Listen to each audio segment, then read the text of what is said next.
तो ये तो तुम लोग मुझे अभी काउंट करके बोल दोगे खन्ना सर 4 बॉन्ड है ना। पर अगर मैंने आपको अब दे दिया इथेन, इथेन दे दिया, इथेन का फॉर्मूला क्या लिखकर बैठ गया आप लोग, C2H6।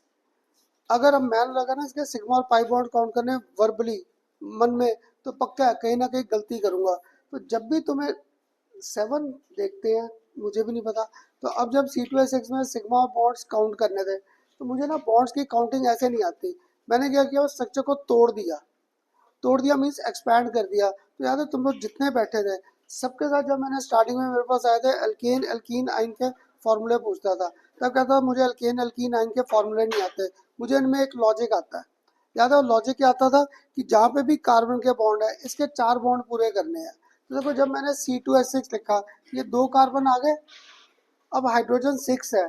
अगर थोड़ा लॉजिक लेकर चलूँ, 1 2 3 4 5 6, इन सब पर मेरे पास हाइड्रोजन आ गया। जैसे जब भी तुम्हें सिग्मा और पाई बॉन्ड्स की काउंटिंग आए, स्ट्रक्चर को अब तोड़ दो, एक्सपैंड कर दो। एक्सपैंड करके तुम्हें काउंटिंग करनी आसान हो जाएगी। अब काउंट करो, 1 2 3 4 5 6 7, तो इसमें सिग्मा बॉन्ड्स कितने, 7 आ गए। आगे 7 बॉन्ड। अब क्या था, धीरे धीरे ना इन केसेस को हम लोग कंफ्यूज करना स्टार्ट करते हैं। तो जो आप क्लास नहीं आए थे राज, या जो आप नहीं आए थे, इधर से कौन दिया, तो पता क्या, इनमें मुझे बस सिग्मा और पाई बॉन्ड्स की काउंटिंग करनी है ऐसे स्ट्रक्चर्स को एक्सपैंड करके। सपोज मैंने आपके साथ किया प्रोपीन। अब देखो अगर मैं मन में कैलकुलेट करूंगा ना, पक्का कहीं ना कहीं गलती कर दूंगा। अगर प्रोपीन है तो मुझे लॉजिक नहीं क्लियर, मिथ इथ और प्रॉप आ गया। अब ईन है, ईन में क्या था, डबल बॉन्ड, मैंने यहाँ पर क्या कर दिया, इसका डबल बॉन्ड कर दिया। क्लियर। अब कोवलेंसी पूरी करनी थी, क्या थे, 4 बॉन्ड पूरे करने थे। इस कार्बन का एक बॉन्ड है, 2 3 4, इसके 3 है, 4 इसके 2 है, इसके भी 4, तो यहाँ पर भी हाइड्रोजन, यहाँ पर भी हाइड्रोजन, यहाँ पर भी, यहाँ पर भी, यहाँ पर भी, और यहाँ पर भी। एक तो मुझे बड़ा आसान है, पाई बॉन्ड तो एक रह गया। अब बाकी सिग्मा काउंट करने थे, तो 1 2 3 4 5 6 7 8, तो इसमें पक्का मेरे पास 8 सिग्मा और एक पाई का बॉन्ड आ गया। ऐसे ना आपके CBSE और कंपटीशन में बॉन्ड्स की काउंटिंग आती है। क्लियर। एक को अगर अभी भी मुश्किल लगा, खन्ना साहब मुझे नहीं समझ आया कैसे काउंट किया है, तो जो लास्ट लास्ट नहीं आया था, इतना ध्यान रखना, जब भी पहला बॉन्ड है दैट इज सिग्मा, और बाकी जितने बॉन्ड बनेंगे, दूसरा तीसरा जो बॉन्ड बन रहा है, these are our pi bonds. Clear. अभी भी अगर किसी को मुश्किल लगा, एक केस और कर लिया, प्रोपाइन। अब तुम लोग बताओ इसका फिगर किस लॉजिक पे ड्रॉ करते जाए। प्रॉप, प्रॉप मीन्स 3 कार्बन आ गए। अब आइन है, तो आइन में ट्रिपल बॉन्ड आ गया। इस कार्बन का एक बॉन्ड है, 2 3 4। अब आप बताओ इस पे कोई दिखाऊं इलेक्ट्रॉन पेयर, क्योंकि 4 बॉन्ड पूरे हो गए। इस पे एक, अगर एक किया तो यहाँ पर भी H, यहाँ पर भी H, यहाँ पर भी H और यहाँ पर भी H। अब इसमें मुझे पक्का है पाई बॉन्ड तो 2 है, सिग्मा आप बता दो।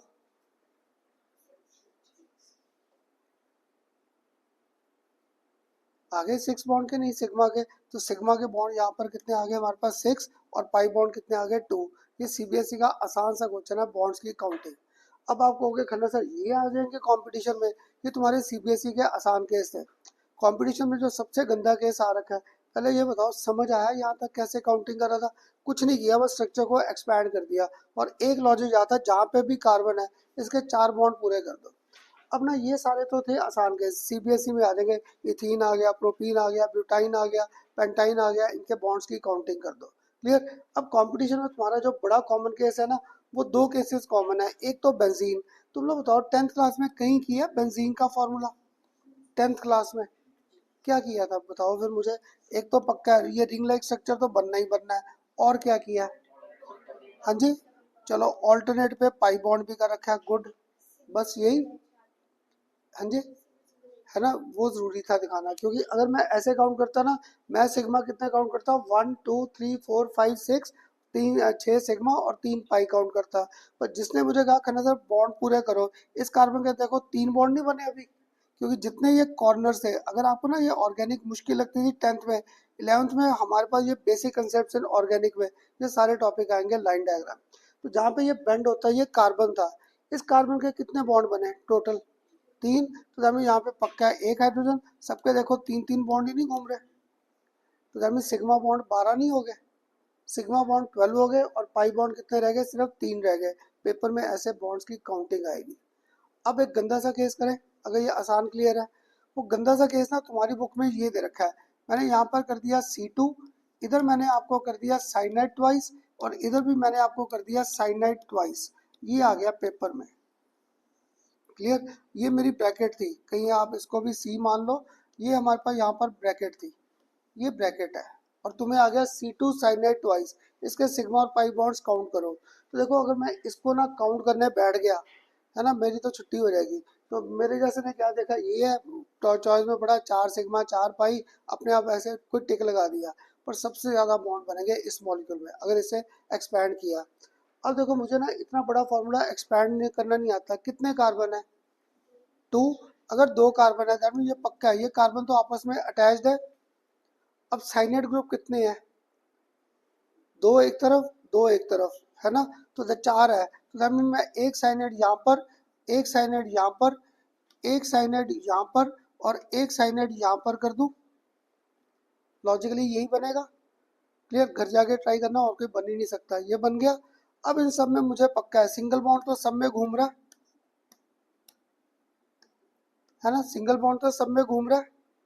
क्लियर। अब मैंने आपको टिप दिया था, मुझे भूल गया, सिग्मा तो बना दिया, पाई ड्रॉ करने नहीं आ रहे कितने कितने हैं। तुम्हें एक टिप क्या दिया था, सिर्फ कार्बन के बॉन्ड्स काउंट कर लो 4। तो तुम लोग बताओ इस कार्बन के और 4 बॉन्ड बन गए, कितने हैं?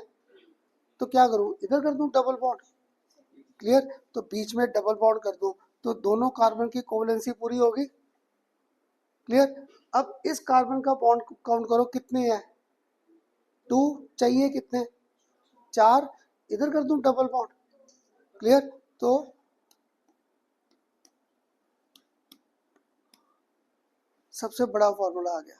अब तुम्हारे पेपर में ये नहीं आया, तुम्हारे क्या किया कंपटीशन में, मैंने साइनाइड ट्वाइस, C2 साइनाइड, और इधर एक H कर दिया, दैट मीन्स एक ग्रुप को बाहर करके H कर दिया।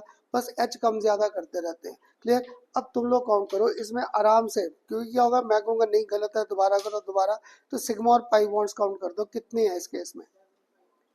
7। फिर देख, और सिग्मा 5, फिर काउंट करो, 9 ही सिग्मा, 9 ही पाई है। कैसे? 1 2 3 4 5 6 7 8 9, 9 सिग्मा आ गए। अब पाई काउंट करो, 2 और 2 4, 6 8 और एक ये 9, तो 9 सिग्मा और 9 पाई आ गए। तो तुम लोग ना जब वहाँ पे चॉइसेस मिलता है 4 सिग्मा 4 पाई 3 सिग्मा, तो तुम लोग ना इसको वर्बली काउंट करते हो। वर्बली काउंट करने में क्या होगा, मैं होता तुम्हारे से, मैं तो 4 सिग्मा 4 पाई करके आ जाता है। पर जब देखो स्ट्रक्चर को तोड़ा है, तो पता क्या, आगे ऑर्गेनिक में बड़े ऐसे स्ट्रक्चर्स आएंगे, मुझे याद ही नहीं रहते। मुझे बस कार्बन का लॉजिक याद है कि कार्बन के 4 बॉन्ड पूरे करने हैं। अब और क्या कर सकता था, यहाँ पर ये साइनाइड भी हटा दूँ, 2 हाइड्रोजन कर दूँ, तो अभी यहाँ पर मैंने साइनाइड ग्रुप खत्म कर दिया, HH कर दिया, तब भी कार्बन की कोवलेंसी पूरी नहीं है।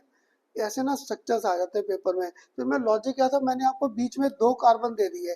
पता क्या, ये फिगर्स को ऐसे हम लोग बोलते हैं स्केलेटन ड्रॉ कर लो, पहले स्केलेटन बना लो। ये यूनिवर्सिटी में टीचर ने समझाया था, वो सर बड़े अच्छे थे। वो क्या करते थे, हमारी ना क्लास में जाने से पहले बोर्ड पर 5-6 फिगर बना के बैठ जाते थे, फिर हमें कहते थे याद करने का लॉजिक दो। तो उन सर ने आदत डाली थी कि पहले जब ऐसे बड़े फिगर आए उनका स्केलेटन बना लो। तो इनका स्केलेटन कहाँ से बनना है, 2 कार्बन है, दैट मीन इनमें तो बॉन्ड बनना ही बनना है। आगे मैंने देखा साइनाइड 4 घूम रहे हैं, तो मैंने 4 साइनाइड शो कर दिया और उनको आपस में अटैच कर दिया, और कुछ भी नहीं दिया। क्लियर। अब बताओ सिग्मा और पाई बॉन्ड्स की काउंटिंग क्लियर हुई? क्लियर सबको। अब ना आज का जो हमारा बाकी का लेक्चर था, वो सारी कुछ इंपॉर्टेंट टर्म्स है और उनके रिलेशंस क्या है। जब हम लोग ऑर्गेनिक करेंगे तब भी उन्हें पकड़ेंगे रिलेशन को, और जब मैं गया आपका इनऑर्गेनिक, वहाँ पे भी इनके रिलेशंस आएंगे। तो CBSE में हो सकता है जो अभी टर्म्स करें वो डिफाइन करनी आ जाए या फैक्टर्स आ जाए, नहीं तो कॉम्पिटिशन तक सबसे कॉमन क्वेश्चन है, इन्हें अरेंज करो on the basis of properties. तो आज मुझे आपके साथ करने से certain bond parameters, certain bond,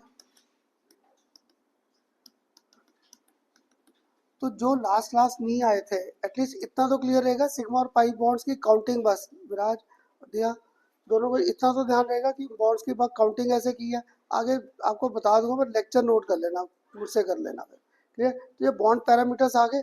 सबसे पहला कॉमन जो बॉन्ड पैरामीटर लेते हैं that is our bond length, that is our bond length. मुझे बॉन्ड लेंथ को डिफाइन करना है। याद है बॉन्ड लेंथ का मैंने कहीं पे हिंट दिया था आपको, कहाँ पे हिंट दिया था बॉन्ड लेंथ का? जब वैलेंस बॉन्ड थ्योरी कर रहा था, एनर्जी फैक्टर कर रहे थे, न्यूक्लियस को एक पर्टिकुलर डिस्टेंस तक पास लाए थे। किस डिस्टेंस तक पास लाया था उनको? Where attractive forces were maximum. अगर उसके बाद थोड़ा सा पास लाता तो याद है ग्राफ ऐसे भाग गया था ऊपर, तो that distance where we were getting formation of stable bond, that was our bond length, वो था bond length. Distance between the centre of nucleus of two atoms where we get formation of stable bond, that is known as our bond length. या आपने कह दिया Khanna sir मेरी ma'am ने तो कराया था bond distance means one and same thing. Bond length बोल दूं या बॉन्ड डिस्टेंस बोल दूं, वन एंड सेम थिंग है। तो देखो वहां पे लॉजिकली क्लियर हुआ, distance between the centre of nucleus of two atoms where we get formation of stable bond, that is known as our bond length. Clear? लिखवा दूं एक definition, what do you mean by bond length? तो लिख लो bond length, what do you mean by this bond length? The distance the distance between the center of nuclei, the distance between the center of nuclei of two bonded atoms, of two bonded atoms is called its bond length, is called its bond length. Clear? तो देखो यहाँ पे ना next आ जाएगा यहाँ पर factors on which bond length depends.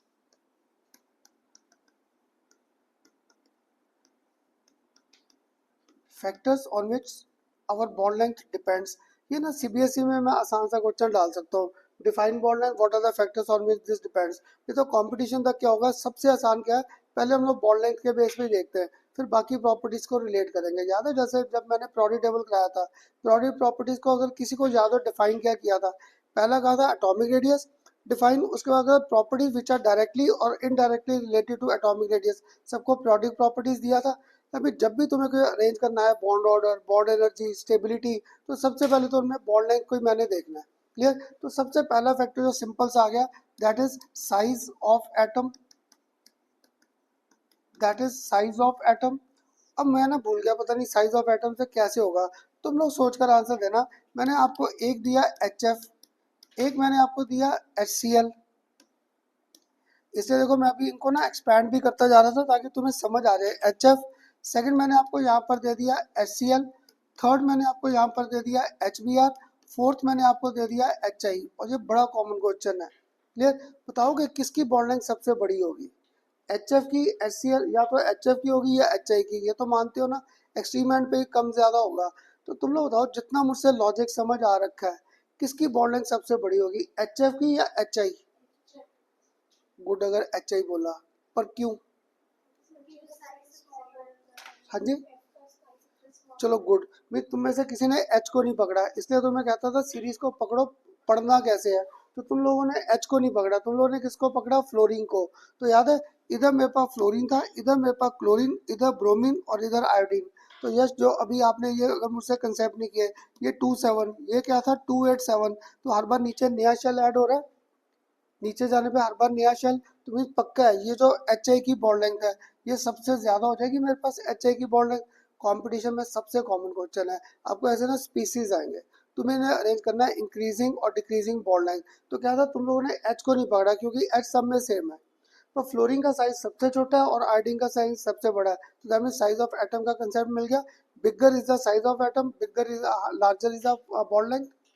लिख सकते हो कि नहीं, है लिख लो, bigger is the size of atom, bigger is the size of atom, more is the higher is the bond length, higher is the bond length। तो पहला फैक्टर क्लियर हुआ।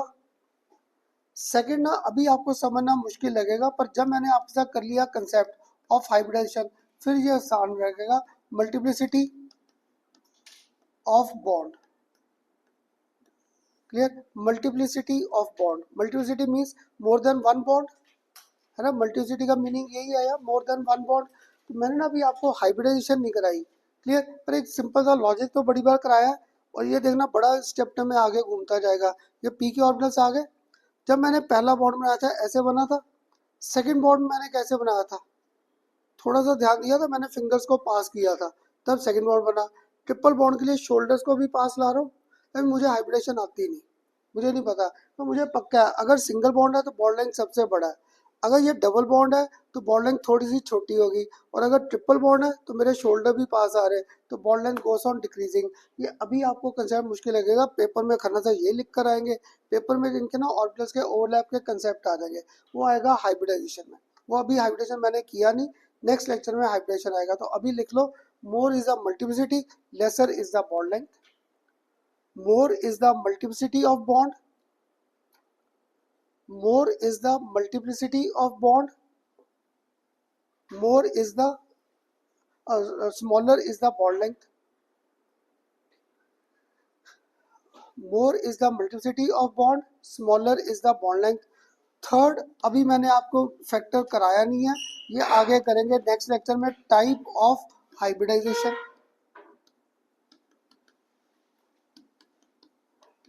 Type of hybridization, clear.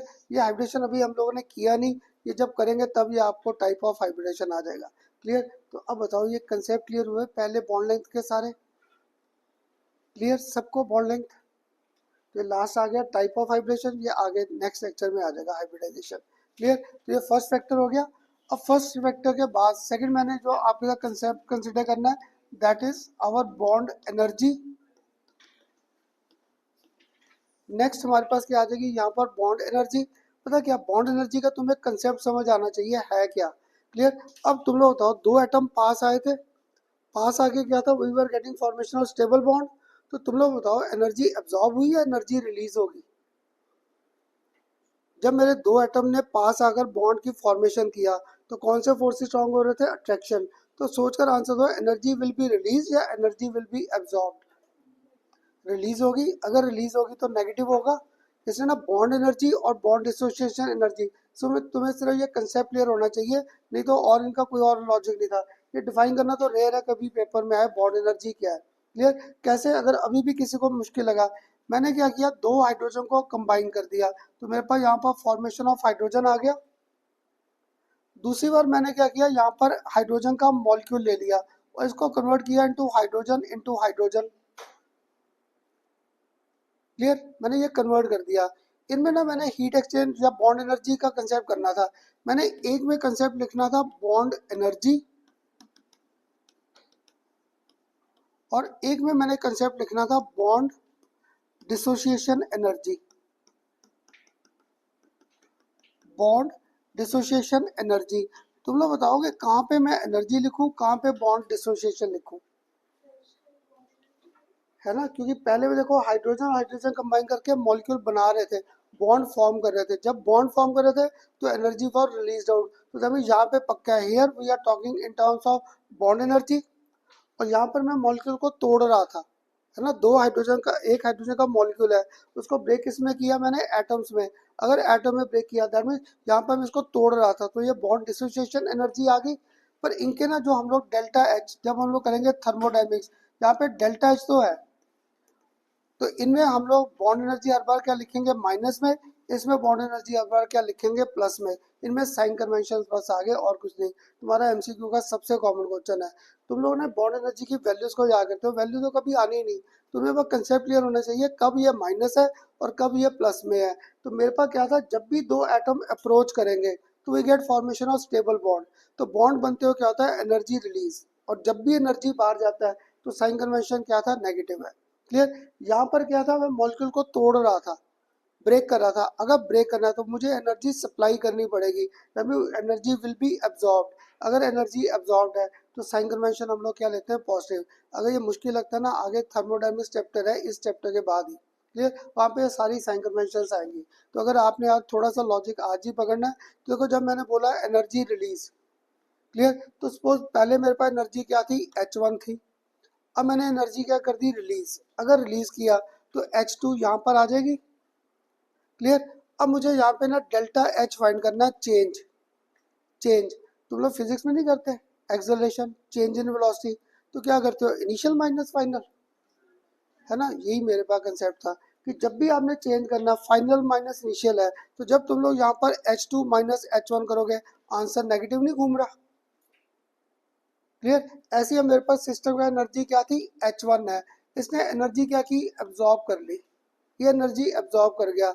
अब यहाँ पर delta H find करो, delta H final minus initial, तो H2 minus H1, यहाँ पे टर्म पॉजिटिव नहीं आ रही, ये आगे ना चैप्टर थर्मोडायनेमिक्स में यही आएंगे साइन कन्वेंशन, जिसको था इसे मैंने थोड़ा सा हिंट दे दिया।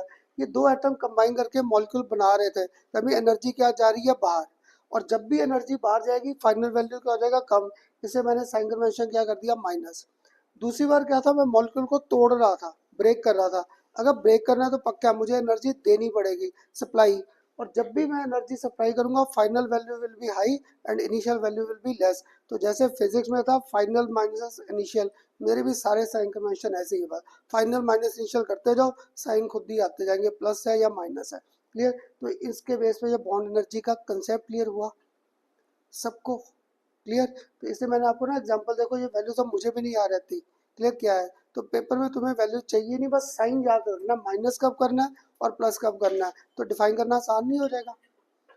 Energy release when 1 mole of hydrogen is form, that energy release is known as bond energy. जब इसको तोड़ना है into atoms, then this is known as our bond dissociation energy. कर सकते थे डिफाइन बॉन्ड एनर्जी, ये तुम्हारे सीबीएसई में बड़ी बार आया है, इसको डिफाइन करना। क्लियर। तो लिख लो, what do you mean by bond energy. Next, bond energy. The amount of energy required. The amount of energy required to break 1 mole of bonds. The amount of energy required to break. Pen चाहिए तो मैं देख रहा हूँ मैं कर क्या रहे हैं, तो ये पकड़ पकड़। The amount of energy required to break 1 mole of bonds of particular type. To break 1 mole of bonds of particular type so as to separate them, so as to separate them into gaseous atoms, so as to separate them into gaseous atoms is called bond dissociation energy, is called bond dissociation energy। अब बताओ clear हुआ ये concept. हाँ जी, clear हुआ ये concept bond dissociation energy. और एक ने मुझे कह दिया करना था, मेरी मैम ने तो बॉन्ड एनर्जी लिखा है, आप इसे चाहे बॉन्ड एनर्जी भी लिख दो, कोई फर्क नहीं। क्यों, मैग्नीट्यूड तो दोनों का सेम ही घूम रहा है, मैग्नीट्यूड तो सेम है। इसे एक ने आगे करना था, मेरी मैम ने तो यहाँ पे बॉन्ड एनर्जी लिखवाया, चाहे डिसोसिएशन एनर्जी लिख दो चाहे बॉन्ड एनर्जी। पर मैं जब बॉन्ड एनर्जी लिखाता था ना, तो बड़े स्टूडेंट लोग मेरे से शुरू हो जाते हैं, करना सर कैसे, ये तो डिसोसिएशन का कंसेप्ट है, इसलिए मैंने डिसोसिएशन बोल दिया। अब बताओ ये क्लियर हुआ। अब थोड़ा सोचकर आंसर दोगे मुझे। चलो पहले फैक्टर्स ही करते हैं, फैक्टर्स के बाद करेंगे। तो यहाँ पे आगे factors on which bond energy depends, factors on which this bond energy depends. तो मुझे भूल गया, मैंने अभी जो पहला फैक्टर किया है जो बॉन्ड लेंथ में, कौन सा फैक्टर था पहला, साइज था। तो इसमें भी साइज ऑफ एटम ले ले, तो यहाँ पर भी मैंने अब आपके साथ ले लिया size of atom, size of atom. Clear. अब देखते हैं किसको ध्यान में रहता है, तुम लोग बताओ। अगर साइज ऑफ एटम बड़ा छोटा हो रहा है तो बॉन्ड एनर्जी पे क्या इफेक्ट आना चाहिए, ये डायरेक्टली प्रोपोर्शनल होने चाहिए, इनवर्सली, या क्या। और मुझे यही रिलेशन आता है बस, F is directly proportional to Q1 Q2 divide किससे कर रखा था, बाय आर स्क्वायर। मुझे बस यही रिलेशन आता है। अब तो लो बताओ, bond energy, size of atom अगर बड़ा हो रहा है, साइज बड़ा हो रहा है, तो बॉन्ड एनर्जी ज्यादा हो जाएगी या कम।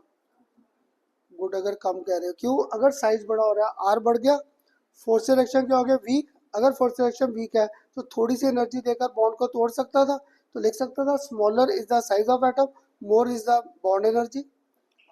Smaller is the size of at. हाँ जी राशि, क्लियर हुआ कि नहीं। तो इधर यहाँ पे अगर साइज छोटा है तो फोर्स सिलेक्शन ज्यादा, अगर फोर्स रिडक्शन ज़्यादा है तो मुझे ज़्यादा एनर्जी देनी पड़ेगी इनको सेपरेट करने के लिए। That mean smaller is the size of atom, more is the bond energy. अब तुम्हारे कंपटीशन में वही सीरीज फिर आ गई मेरे पास। यहाँ पर एच एफ, यहाँ पर आ गया एच सी एल, यहाँ पर आ गया एच बी आर और यहाँ पर आ गया एच आई। अब तुम्हें ना पेपर में आता है इन सबको अरेंज करना on the basis of their bond energy, bond energy, और मैंने इनको अरेंज भी कर दिया। तुम लोग बताओगे मैंने इंक्रीजिंग बॉन्ड एनर्जी, चलो वो भी नहीं पूछता। ये बताओ एच एफ, एक तरफ तुम्हारे पास एच एफ है, एक तरफ तुम्हारे पास क्या है एच सी एल है, एच आई है, किसकी बॉन्ड एनर्जी सबसे ज़्यादा होगी, है ना। तो जब बेसिकली यहाँ पर मैंने क्या किया, इनको डिक्रीजिंग बॉन्ड एनर्जी कर दिया, इन सबको अरेंज कर दिया डिक्रीजिंग बॉन्ड एनर्जी। इसलिए ना सीबीएसई में शायद ये क्वेश्चन आ जाए, define bond energy what are the factors. Competition तक तो पक्का ऐसे ही क्वेश्चन आएंगे। तुम्हें सीरीज आती है, इसे आपको ना बस 11th में सीरीज को पढ़ना कैसे है वो आदत डालो। तो इनको पढ़ा कैसे, आपने एच को नहीं पकड़ा, आपने किसको पकड़ लिया, फ्लोरीन, क्लोरीन, ब्रोमीन, आयोडीन। क्यों? क्योंकि इनका मुझे पक्का था कि इनकी बॉन्ड लेंथ बड़ी हो रही है। अगर बॉन्ड लेंथ बड़ा हो रहा है तो पक्का energy required will be less. जब हम लोग करेंगे ना 12th क्लास में पी ब्लॉक कॉम्पिटिशन के लिए, ये सारी चीज़ें मुझे वहाँ पर रिपीट करनी पड़ती है 11th की, ताकि हमें 12th में पी ब्लॉक समझ आ जाए। इसलिए सारी एप्लीकेशन से आ गए इन सीरीज़ की। दो कंसेप्ट क्लियर हुए। अब शायद सेकंड भी बता दोगे। वहाँ पे सेकंड फैक्टर कौन सा किया था, मल्टीप्लिसिटी, मल्टीप्लिसिटी ऑफ बॉन्ड, है ना, मल्टीप्लिसिटी ऑफ बॉन्ड। क्लियर। अब तुम लोग बताओ, मैंने दो एग्जाम्पल लिखे, इधर मैंने लिखा नाइट्रोजन और इधर मैंने लिखा ऑक्सीजन। क्लियर। कौन ज़्यादा स्टेबल है ना, क्योंकि ऑक्सीजन ने तो कंबस्शन फायर पकड़ा दी हमें। क्यों? इसमें दो बॉन्ड नहीं है, इसमें कितने बॉन्ड है, तीन। तो देखो लॉजिक मुझे कुछ भी नहीं आता है इनमें। क्लियर, मुझे लॉजिक नहीं पता। मैंने तीन, एक बॉन्ड तोड़ना है तो तोड़ दिया, दो बॉन्ड तोड़ने मुझे ज़्यादा एनर्जी देनी पड़ेगी, तीन बॉन्ड को तोड़ना मुझे और एनर्जी नहीं देनी पड़ेगी। तो हमें पक्का था मोर is the multiplicity, more will be the magnitude of bond energy. तो बॉन्ड एनर्जी भी बढ़ जाएगी, और इसलिए तुम्हारे पास नाइट्रोजन क्या था, वो रह गया अनस्टेबल। जितने देखो हमारे पास इंस्ट्रूमेंट्स है या जहाँ पे भी फायर का डर रहता है, नाइट्रोजन स्प्रे कर देते हैं, हैवी है नीचे आ जाएगी। जैसे नीचे आ गई ऑक्सीजन की सप्लाई कट ऑफ कर दी, नाइट्रोजन नहीं टूटा उस एनर्जी पे। क्यों? क्योंकि इसमें ट्रिपल बॉन्ड है, ट्रिपल बॉन्ड को तोड़ने के लिए मुझे एनर्जी क्या चाहिए, ज़्यादा। तो that mean more is the multiplicity, lesser is the bond, more is the multiplicity, more is the bond energy. हो गए दो कंसेप्ट। अगर अब ये कंसेप्ट समझ आ गया सेकंड, पहले चलो थर्ड फैक्टर भी कर लेते हैं। ये ना तुम्हें थोड़ा सा समझना मुश्किल लगता है। थर्ड आ गया presence of lone pair, presence of lone pair of electrons, presence of lone pair of electrons. अब देखो मैंने ना यहाँ पर आपके साथ एक लिखा नाइट्रोजन, एक मैंने लिखा ऑक्सीजन और एक मैंने लिखा फ्लोरीन। ये तीन लिखे, क्लियर, तीन लिखे, नाइट्रोजन, ऑक्सीजन, फ्लोरीन। अगर मैं आपसे पूछता, आप शायद मुझे साथ ही बोलते करना सर नाइट्रोजन सबसे ज़्यादा स्टेबल है, फिर ऑक्सीजन है, फिर फ्लोरीन है। क्यों? इसमें ट्रिपल बॉन्ड, इसमें डबल बॉन्ड, इसमें सिंगल बॉन्ड, है ना। पर देखो मैंने ध्यान से देखो, मैंने तो सिंगल बॉन्ड पूछा, मैंने ट्रिपल तो बनाया ही नहीं। यहाँ पर मैंने सिर्फ एक एक बॉन्ड शो किया। तुम्हारे दिमाग में कंसेप्ट क्या घूमता है, करना सर आप पढ़ाते हैं क्या हो, समझ तो कुछ आता नहीं। कभी आप कहते हो स्टेबल है, कभी नहीं स्टेबल। तो यहाँ पे मैंने सिर्फ एन बॉन्ड का पूछा है। ये N2 मॉलिक्यूल है, ये N2 का मॉलिक्यूल है और ये N का बॉन्ड है। जब बताओगे नाइट्रोजन के बाहर वाले शेल में कितने इलेक्ट्रॉन है, 5। एक बॉन्ड में यूज आ गया, एक अगर बॉन्ड में यूज आ गया तो इसके बाद यहाँ पर क्या, ये लोन पेयर आ गए, ये लोन पेयर आ गए। ऑक्सीजन के कितने इलेक्ट्रॉन थे बाहर वाले शेल में, 6। अगर 6 है तो इसके बाद 2, 4 और ये आ गए। फ्लोरीन के कितने हैं बाहर वाले शेल में, 7। अगर 7 है तो एक इलेक्ट्रॉन बॉन्डिंग में यूज आ गया। तो अब तुम लोग बताओ यहाँ पर लोन लोन इलेक्ट्रॉन्स कहाँ पे सबसे ज्यादा है, फ्लोरीन पे। याद है मैंने आपको कहा था ये हमेशा एरिया ज्यादा कवर करते हैं, तभी ये इलेक्ट्रॉन क्लाउड ज्यादा था, तो रिपेल करेंगे, इस बॉन्ड को तोड़ना आसान नहीं हो गया। यहाँ पर क्या था, लोन पेयर रिपल्शन क्या थी, सबसे कम है, तो बॉन्ड की स्टेबिलिटी सबसे ज्यादा है। तुम लोग ना इसको इससे कंपेयर करने बैठ जाते हो। ये मॉलिक्यूल था, मैंने आपको पेपर में खुद क्वेश्चन डालना है, explain stability order of NnOOF। तो तुम लोगों को ये N2 ध्यान रहता है, ये O2 ध्यान रहता है, और वो F2, यहाँ पे ट्रिपल, यहाँ पे डबल और यहाँ पे सिंगल। तुम लोग ऊपर वाले फैक्टर के बेस पे इन्हें अरेंज कर देते हो, वो गलत है। क्योंकि जब मैंने किया यहाँ पे बॉन्ड सिंगल कर दिया, तभी मैंने मल्टीप्लिसिटी को तो बाहर कर दिया। अब एक नया कंसेप्ट लिया है इलेक्ट्रॉन्स का। तो यहाँ पे देखो 4 इलेक्ट्रॉन, यहाँ पे 5, यहाँ पर कितने हो गए 6। तो ये नेगेटिव चार्ज 6 अगर इकट्ठे हो गए, ये रिपेल करेंगे, एनर्जी ज़्यादा, स्टेबिलिटी कम, तो हमें इस बॉन्ड को तोड़ना आसान हो गया। इसे मुझे इनकी वैल्यू से याद नहीं, रफली मैं लिख दूँ। इसकी वैल्यू होती है 200 किलो जूल्स, इसकी वैल्यू होती है 100, और इसको ब्रेक करने के लिए सिर्फ एनर्जी कितनी चाहिए मुझे, 50 किलो जूल्स पर मोल। तो मैं इन वैल्यूज़ को याद नहीं करना है, इनका लॉजिक क्लियर करना है कि कौन सी वैल्यू सबसे ज़्यादा और कौन सी वैल्यू सबसे कम है। ये था इसका कंसेप्ट लास्ट वाला। क्लियर हुआ सबको? सबको क्लियर? क्योंकि यहाँ पे सिर्फ 4 इलेक्ट्रॉन रिपेल कर रहे हैं, यहाँ पे 5, यहाँ पे कितने कर रहे हैं 6। अगर 6 कर रहे हैं रिपेल, तो मीन्स ये पहले ही एनर्जी ज़्यादा लेकर बैठा है, पहले ही टूटने को घूम रहा है। तो थोड़ी सी और एनर्जी दिया तो ये बॉन्ड तो पक्का टूट जाएगा। क्लियर? तो दैट मीन वैल्यूज पक्का, ये वैल्यू सारी ना बॉन्ड एनर्जी मोस्टली हम लोग आपको देंगे in terms of kilo joules per mole. तो पता क्या, ये वैल्यू तो मुझे नहीं याद होती क्या क्या वैल्यूज है, तुम्हें बस इनका लॉजिक क्लियर होना चाहिए कि कौन सी वैल्यू कम है और कौन सी वैल्यू यहाँ पर ज्यादा है। अब बताओ ये कंसेप्ट क्लियर हुआ? जितना मुझसे ये समझ आ रहा है, अब एक रिलेशन बताओगे, ये जो बॉन्ड लेंथ है और एनर्जी, इनको मैं डायरेक्टली प्रोपोर्शनल लिखूं या बॉन्ड लेंथ और बॉन्ड एनर्जी को मैं इन्वर्सली रिलेटेड करूं? क्या लिखूं रिलेशन दोनों में, है ना? क्योंकि जितनी मेरी बॉन्ड लेंथ कम हो रही है, एनर्जी ज़्यादा हो रहा है, तो ये फैक्टर ना मैं तुम्हें आज लिखवा रहा हूँ। जब ऑर्गेनिक करना है तब लिखेंगे, 12th क्लास में जब पी ब्लॉक करोगे तब करेंगे, ऑर्गेनिक में फिर करेंगे, क्योंकि इसके क्वेश्चन सबसे ज़्यादा आएंगे। बॉन्ड लेंथ पे तो रेयर है, ये मोस्टली बॉन्ड एनर्जी या किसी और कंसेप्ट पे आ जाएंगे। तो मुझे यहाँ पर क्लियर है, जितना मैंने अभी तक पढ़ाया है, बॉन्ड लेंथ मैंने लिखा इधर, तो बॉन्ड एनर्जी मेरे पास पक्का घूम रही है कहाँ पे, रिवर्सल में, इन्वर्सली। क्यों? एक वैल्यू कम है तो दूसरी वैल्यू ज़्यादा है। अभी देखो जब सीरीज अरेंज की थी, याद है? तब मैंने जब बॉन्ड लेंथ के बेस पे किया था, एच की बॉन्ड लेंथ बड़ी दिखाई थी। पर अब जब मैंने इस सीरीज को अरेंज किया on the base of bond energy, मैंने एच की पहले कर दी, साइन चेंज नहीं कर दिए। तुम बच्चे ना इन साइंस को रट्टा लगाते हो, साइन को रट्टा मत लगाओ, जो पेपर में सीरीज है उसी के बेस पे अरेंज कर दो। क्लियर? इसलिए हमारा प्रोडी प्रॉपर्टीज का कंसेप्ट ही ये था, study of atomic radius and how remaining properties are directly और indirectly related to bond distance. इसे सीबीएसई में तुम्हें बॉन्ड डिस्टेंस पे आ जाएंगे, कंपटीशन तक जाते हैं तो बॉन्ड डिस्टेंस रेयर है, तो मैं bond length, bond order, bond energy पता नहीं कहाँ कहाँ घुमा देंगे। क्लियर? अब बताओ यहाँ तक क्लियर हुआ? क्लियर दो कंसेप्ट? अब इन दो को क्लियर करके अब मेरे पास थर्ड रह गया, दो टर्म्स और क्लियर करनी रहेगी। एक थर्ड आ गया, what do you mean by this bond order?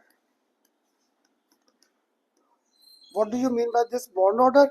और एक रह गया बॉन्ड एंगल बस। तो पहले बॉन्ड ऑर्डर को डिफाइन ही कर दूं पहली बार, what do you mean by bond order? तो तुम लोग बताओगे 10th क्लास में जब ये किया था एल्केन्स, फिर एल्कीन्स, फिर किया था तुम लोगों ने एल्काइंस, किसी ने बताया था इसमें बॉन्ड ऑर्डर क्या है? नहीं, चलो मुझसे करो। इसमें एक इलेक्ट्रॉन शेयर कर रहे थे तो बॉन्ड ऑर्डर वाज 1। इसमें एक कार्बन ने 2 इलेक्ट्रॉन शेयर किए थे दूसरे के साथ, तो बॉन्ड ऑर्डर क्या आ गया 2। इसमें कितने इलेक्ट्रॉन पेयर शेयर हो रहे हैं 3, तो बॉन्ड ऑर्डर क्या आ गया 3। क्लियर? ये था bond order, number of electron being shared between two atoms, that is its bond order. तो लिख लो bond order. Bond order, the number of bonds, the number of bonds present between two atoms, number of bonds formed between two atoms is known as bond order. Number of bonds present between two atoms is known as its bond order. Clear? और एक बस आपको ना last definition अगर कहो तो पहले लिखवा दूं या चलो पहले समझना है। ये मैंने कहीं हिंट दिया था आपको बॉन्ड एंगल का कहीं पे,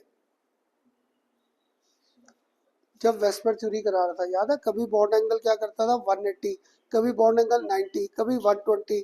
तो बॉन्ड एंगल का जनरल सा कंसेप्ट मेरे पास क्या था, कार्बन यहाँ पर एक एच, यहाँ पर सेकंड एच और यहाँ पर थर्ड फोर्थ, ऐसे करते थे, याद है? इसमें बॉन्ड एंगल 109 डिग्री 28 मिनट्स किया था। ऐसे ही जब मैंने आपके साथ BF3 का केस किया था, तो ये 1F, यहाँ पर सेकंड एफ और यहाँ पर क्या था थर्ड एफ, तो इनमें जो बॉन्ड एंगल था दैट वाज 120 डिग्री। ये किसी पेपर में ना डिफाइन करना आज तक नहीं आया कि बॉन्ड ऑर्डर बॉन्ड एंगल को डिफाइन करो। ये हर बार अरेंज करने आएंगे इंक्रीजिंग और डिक्रीजिंग ऑर्डर में, क्लियर। पर एक कोई नजर नहीं, इसकी भी डेफिनेशन लिखवा दो। तो ये एंगल नहीं बन रहा between two axes, between two axes angle ही बन रहा है, that is our bond angle. तो एक डेफिनेशन लिख लो, what do you mean by bond angle? The angle between the lines, bond angle, the angle between the lines representing the direction of bonds, representing the direction of bonds is known as bond angle, is known as bond angle।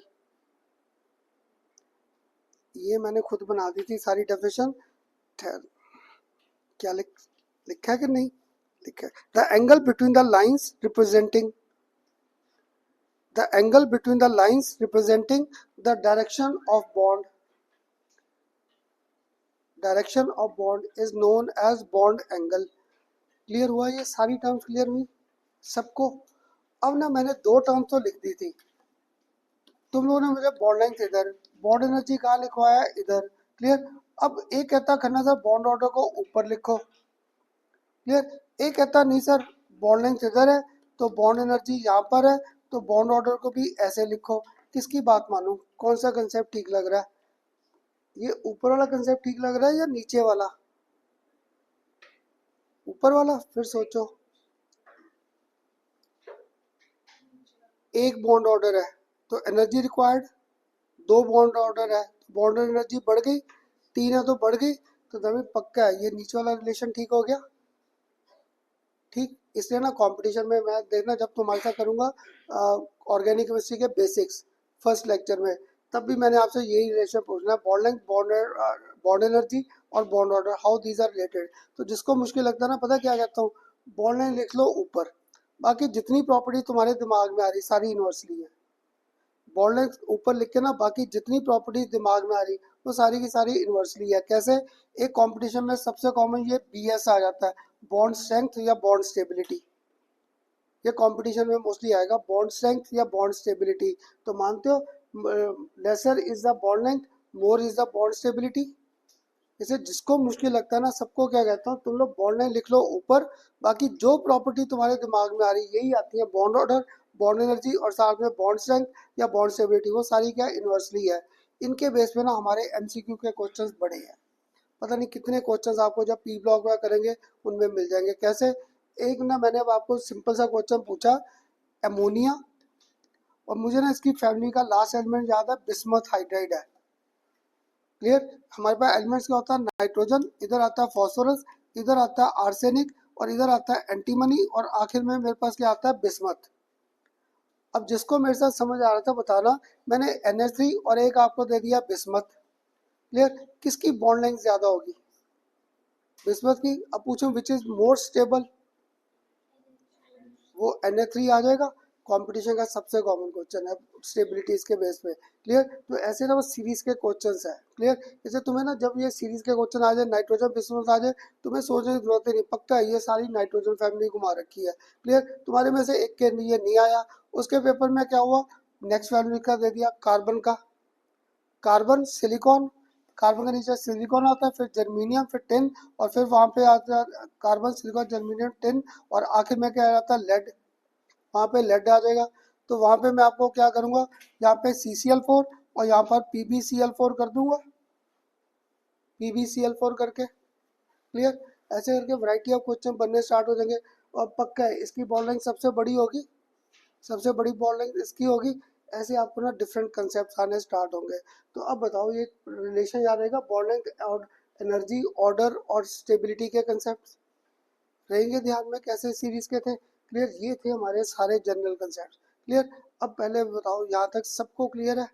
CBSE में आसान सा question आ सकता है, define bond length, define bond energy, how these are related to one another, what are the factors on which this depend. बड़ी बार question आए MCQ में, जाते जाते ऐसे मेरे पास बस सीरीज के क्वेश्चन आने स्टार्ट हो जाएंगे, क्लियर। अब इसके बाद ना मैंने आपको याद है लास्ट टाइम कहा था, कोई भी बॉन्ड मेरे पास 100% आयनिक या 100% कोवलेंट नहीं है। तो आज ना तुम लोगों ने 10th क्लास में कोवलेंट बॉन्ड तो सबने पढ़ा है ना। आज मैं कोवलेंट बॉन्ड को ना कोवलेंट कंपाउंड्स को थोड़ा सा आगे ले गया। ये ना कंसेप्ट समझने के है, किसी पेपर में ये नहीं आया डिफाइन करो polar covalent compound non polar, कभी डिफाइन करने नहीं आए। ये सिर्फ कंसेप्ट है जिनके क्वेश्चंस आएंगे। तो मैंने ऊपर लिखा कोवलेंट कंपाउंड्स, तो मानते हो ये हाइड्रोजन हाइड्रोजन को भी कोवलेंट कंपाउंड और हाइड्रोजन Cl को भी कोवलेंट कंपाउंड मान सकता हूँ, क्योंकि दोनों शेयरिंग से बने, है ना, दोनों शेयरिंग से बने थे, तो दैट मीन दोनों को मैं मान सकता था कोवलेंट कंपाउंड। पर इसका इलेक्ट्रॉन पेयर कहाँ रह गया, बीच में। इसका इलेक्ट्रॉन पेयर किसके बाद मूव कर गया, टूवर्ड्स Cl। अब देखो मैंने ऐड नहीं किया Cl में, मैंने क्या कहा, electron cloud moves close to Cl। तो जिन्होंने मेरे साथ स्टार्टिंग से लेक्चर किए थे, ये शेड पेयर को अपने पास ले गया। तो जब इस पे चार्ज क्या आ गया, पार्शियल नेगेटिव, इस पे चार्ज क्या आ गया, पार्शियल पॉजिटिव। क्लियर। एक कहता खन्ना आपने NaCl कराया था, उसमें याद है मैंने +1 और -1 लिखा था, क्यों, उसमें कंप्लीट ट्रांसफर था, तो वो आयनिक बॉन्ड था। मैंने ऊपर हेडिंग क्या लिखा है, कोवलेंट कंपाउंड। मैं यहाँ पे अभी भी इलेक्ट्रॉन को तो मैं शेयर कर रहा हूँ, पर हुआ क्या, ऊपर दोनों हाइड्रोजन की पावर क्या थी, सेम थी। अगर पावर सेम है तो इलेक्ट्रॉन पेयर बीच में ही रह गया। पर यहाँ पर किसके पावर ज़्यादा थी, Cl, क्योंकि सिर्फ एक इलेक्ट्रॉन शॉर्ट है, सिर्फ एक इलेक्ट्रॉन शॉर्ट है। तो ये शेयर पेयर को कहाँ ले गया, अपनी तरफ। कौन सा कंसेप्ट किया था, इलेक्ट्रोनेगेटिविटी। तो जो तुम में से ना अभी मेरे से पहली बार ये कर रहे थे, उनको सिंपल सा एग्जांपल क्या देता था कि स्कूल में और कंपटीशन हो गया टग ऑफ रोप, रस्सा खींचना।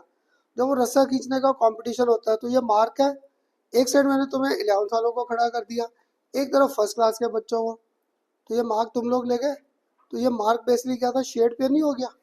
क्लियर। और ये जो 11th क्लास का स्टूडेंट और +1 का या 1 का था, वो मेरे एलिमेंट्स नहीं आ गए। जिस एलिमेंट के पास पावर ज़्यादा थी इसे अपनी तरह अट्रैक्ट करने की, दैट वाज इलेक्ट्रोनेगेटिविटी। और Cl पक्का है, कितने इलेक्ट्रॉन लेकर बैठा है, 7। सिर्फ एक इलेक्ट्रॉन शॉर्ट था, कहता गलती से शेयर कर बैठा, कहता मेरा इलेक्ट्रॉन वापस हो, 7 अपना भी दे दे। क्लियर। तो this was more electronegative in nature. तो ये पोलैरिटी का कंसेप्ट आ गया। 10th क्लास में अगर थोड़ा सा पढ़े, किसको पोलर बोलूँ, ऊपर वाले को या नीचे वाले को, ऊपर नॉन पोलर, क्योंकि कोई चार्ज नहीं आया। ज्योग्राफी फिर वही, अर्थ पे north pole south pole. Clear. इधर तो नॉर्थ पोल साउथ पोल बने ही नहीं, that means this molecule is said to be non polar, this molecule is said to be non polar. और इन पे पोलैरिटी आ गई, इन पे चार्जेस आ गए, तो इसे मैंने आज क्या बोल दिया, polar covalent, polar covalent compound. और इसको मैंने क्या बोल दिया, this is our non polar covalent compound.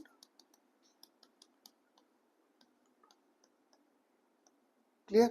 अब बताओ polar non polar concept clear हुआ।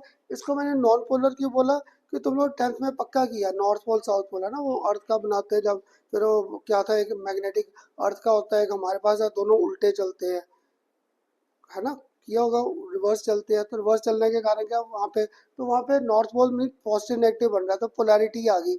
इस पर कोई पोलैरिटी नहीं आई, शेड पेयर बीच में है, तो इसको मैंने यहाँ नया नाम दे दिया नॉन पोलर, और नीचे वाले को मैंने क्या दे दिया, पोलर। अब बताओ किस में आयनिक करेक्टर आ गया, नीचे वाले बॉन्ड में आयनिक करेक्टर आने लग गया। क्लियर। तो आज मेरा लेक्चर यही था, to find out ionic character in our covalent bond, कि मेरे कोवलेंट बॉन्ड में कितना आयनिक करेक्टर प्रेजेंट है, उसके कंसेप्ट आ जाएंगे। Clear. Presence of ionic character in our covalent bond, क्यों, सारे के सारे होमोडाइएटमिक तो नहीं है। क्लियर। इन पे कोई ना कोई पोलैरिटी के कंसेप्ट आएंगे। अगर थोड़ा सा समझ आ रहा है, एक मैंने दिया HF, एक दिया मैंने आपको HCl। अब सोचकर आराम से आंसर देना, किस पे चार्जेस ज्यादा आने के चांसेस है ना, क्योंकि फ्लोरीन का साइज क्या था, छोटा, हाईली इलेक्ट्रोनेगेटिव, तभी सबसे ज्यादा चार्ज इस पे आएंगे। तो यही मेरे आज सारे कंसेप्ट है, कि ये कोवलेंट बॉन्ड नहीं रहे, इन सब में क्या होगा, इनमें आयनिक करेक्टर आना स्टार्ट हो जाएगा। तो ये पेपर में कभी डिफाइन करना नहीं है, what do you mean bye non polar और पोलर। पर तुम लोग एक टेबल बना के छोड़ सकते हो, कोवलेंट कंपाउंड तो लिख लिया था, तो कोवलेंट कंपाउंड लिखकर तुम लोग ऐसे हेडिंग बना दो। हेडिंग बना के एक तरफ मैंने आपको एग्जांपल कर दिया नॉन पोलर कोवलेंट कंपाउंड्स, और एक तरफ मैंने यहाँ पर क्या कर दिया, पोलर कोवलेंट कंपाउंड्स। इसके एग्जांपल बड़े आसान थे नॉन पोलर के, तो ये मेरे पास H2, N2, O2, F2, Cl2, ये सारे आ जाएंगे, सारे के सारे। क्लियर। इधर मेरे पास जो अभी आसान सा एग्जांपल स्ट्राइक कर रहा है, ये HF, HCl। अगर तुम्हें से कोई और थोड़ा सा भी ध्यान से देख रहा है, वाटर पे भी आ सकता है, क्योंकि वाटर का याद है अब तुम लोगों ने मुझसे शेप कर ली है, शेप कर ली, बेंड शेप किया था, बेंड शेप। ये तो तुम लोग बताओ कौन इलेक्ट्रोनेगेटिव है, हाइड्रोजन या ऑक्सीजन? ऑक्सीजन। तो जब इस पे नेगेटिव और इस पे पॉजिटिव चार्ज घूमना शुरू हो जाएगा, पोलैरिटी आ गई। क्योंकि ये ऐसे बनाया मैंने हाइड्रोजन, यहाँ पर मेरे पास क्या थे, लोन पेयर। तो ऑक्सीजन पे देख मैंने यहाँ पे चार क्या दिखा दिया, पार्शियल नेगेटिव, क्योंकि यहाँ पे ये इलेक्ट्रॉन पेयर ऊपर नहीं ले जाएगा। इस पे मैंने कर दिया पार्शियल पॉजिटिव, इस पे मैंने क्या कर दिया, पार्शियल पॉजिटिव। ये पार्शियल का साइन है गर्वित, ये पार्शियल का साइन है, कंप्लीट चार्ज नहीं दिखा रहा। क्यों? सिर्फ इलेक्ट्रॉन पेयर शिफ्ट कर गया टुवर्ड्स ऑक्सीजन, और कुछ नहीं हुआ। क्लियर? आज मेरा ना बाकी का सारा लेक्चर इसी पे है, स्टडी पे। इसको आज नया कंसेप्ट को नाम क्या देंगे, dipole movement. Dipole movement that mean मेरे मॉलिक्यूल पे पोलैरिटी या डाइपोल आने लगा, चार्जेस आने स्टार्ट हो गए, इसको नाम देंगे डाइपोल मूवमेंट। तो सीबीएसई में आ जाएगा डिफाइंड डाइपोल मूवमेंट।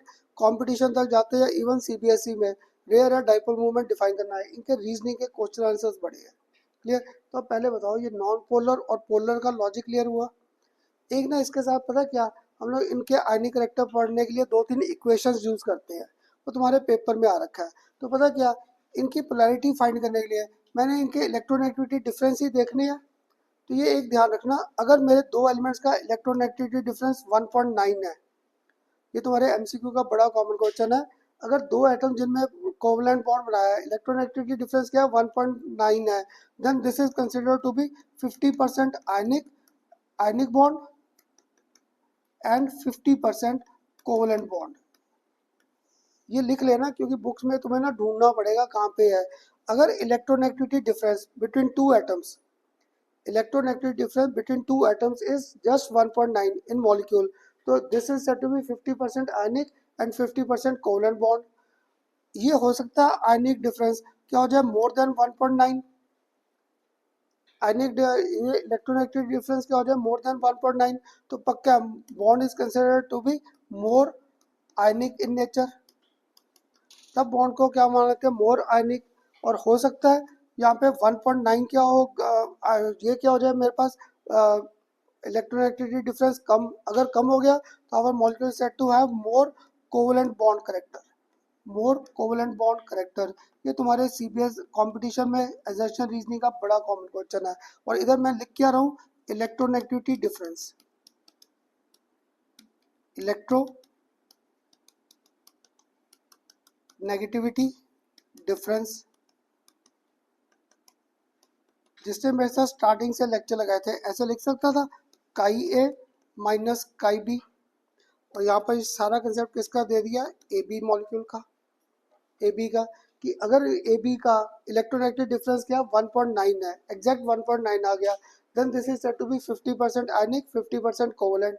और अगर ये इलेक्ट्रोनेगेटिविटी डिफरेंस ग्रेटर देन 1.9 आ गया, दैट मीन ज़्यादा डिफरेंस आ गया, ज़्यादा इलेक्ट्रोनेगेटिविटी आ गई, तो पक्का कौन डोमिनेट कर गया, आयनिक बॉन्ड।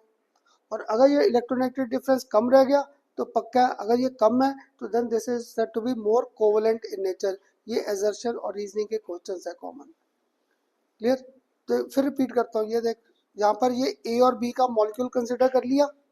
तो इलेक्ट्रोनेगेटिविटी को ना अब यश और राशि को मुश्किल लगा, याद है मैं ऐसे एक्स बनाता था, एक्स बना के क्या करता था, इसको भी फोल्ड कर दिया, इसको यहाँ फोल्ड कर दिया, इसको नाम क्या दिया था, CHI, काई नाम दिया था इसको, काई। क्लियर? तो ये chi A minus chi B electronegativity difference आ गया।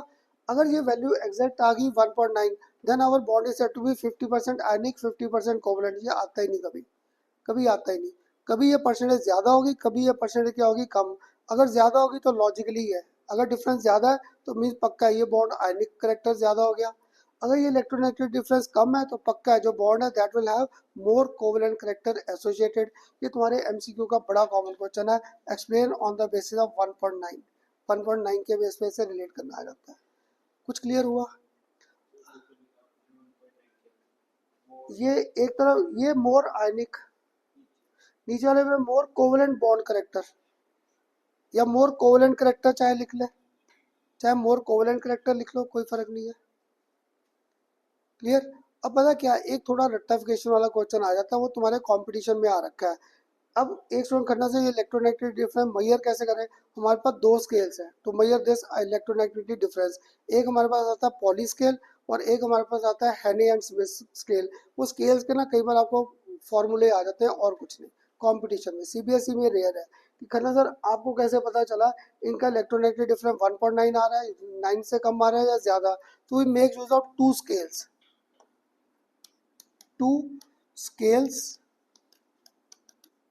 to determine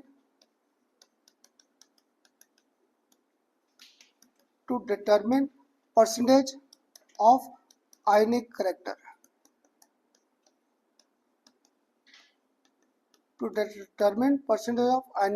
in our given bond. Clear? पहला जो स्केल है that is our Pauling scale. Clear? ये फर्स्ट आ गया हमारे पास पॉलिंग स्केल। ये फॉर्मूला लिख लो, इसका कोई हल नहीं है मेरे पास। ये फॉर्मूला आपके पेपर में ना डायरेक्ट ही आ जाता है। पॉलिंग स्केल ये आ गया परसेंटेज ऑफ आयनिक करेक्टर। ये हमारे पास फॉर्मूला गिवन है इसके लिए 18। यहाँ पर मैंने कर दिया काई ए, इधर मैंने कर दिया काई बी और इसका कर दिया रेज टू द पावर 1.4। ऐसे ही एक सेकंड आता है हमारे पास हेने एंड स्मिथ स्केल। क्लियर? इसमें हमारे पास परसेंटेज ऑफ आयनिक करेक्टर इसमें हमारे पास आ जाता है 16 chi A minus chi B. साथ में यहाँ पर आ जाता है हमारे पास 3.5 काई A minus chi B square. पता क्या है, ये तुम्हारे कंपटीशन में मैंने सिर्फ मैचिंग देखी है, सिर्फ मैचिंग पे आ रखा है। इधर इसके न्यूमेरिकल कभी नहीं आए क्योंकि देखो ये 1.4 तो मैं ही नहीं कर पाऊंगा, है ना। एक आध बार अगर कभी कंपटीशन में पड़ा है तो इसका न्यूमेरिकल आ रखा है क्योंकि ये कैलकुलेशन आसान नहीं है करनी, है ना। इसलिए इस पे हेनी एंड स्मिथ पे कई बार आ जाता है। कई बार आपको सिर्फ मैचिंग आ रखी है। 3-4 फॉर्मूले दे दूंगा to measure percentage ionic character Hannay Smith equation is. Clear? तो तुम्हें 3-4 इक्वेशन दी होंगी तो किसी को तो स्ट्राइक कर जाएगा खन्ना सर ने पहले 16 chi A minus chi B, next को क्या कर दिया sir raise to the power 2 कर दिया और कुछ नहीं किया। तो इन दोनों के बेस पे we can find out percentage of ionic character in our given spaces. मैं अपने गिवन स्पेसेस में आयनिक करेक्टर फाइंड कर सकता था यूजिंग दिस टू। क्लियर हुआ सबको कंसेप्ट क्लियर हुआ यहाँ तक? इसलिए आज मैं कह रहा था आज सारा लेक्चर हमारे से छोटी छोटी चीज़ों को लेकर है। पहले छोटी छोटी चीज़ें क्या पकड़ी आज? पहला बॉन्ड लेंथ के बाद बॉन्ड एनर्जी, फिर बॉन्ड एंगल और फिर कौन सा पकड़ा? Bond order. क्या किया? तीनों को रिलेट करना शुरू कर दिया।